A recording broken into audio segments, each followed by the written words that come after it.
ချင်တော့ဘူးလားဒုနှစ်ယောက်ချစ်ချင်းမြတ်တာဘိုးရဲ့လိုချင်တို့ချင်းတွေမေ့နိုင်ရဲ့လားတန်ရောလေးချင်တော့ချိုးတွေရက်စကားပြဖြစ်တော့မှလား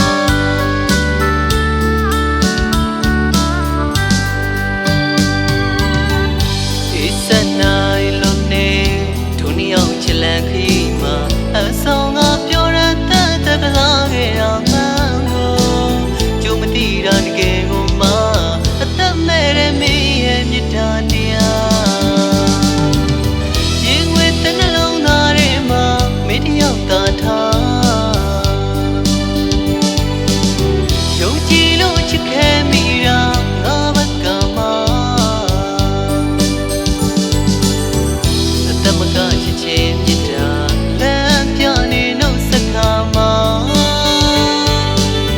မင်းချစ်ကတက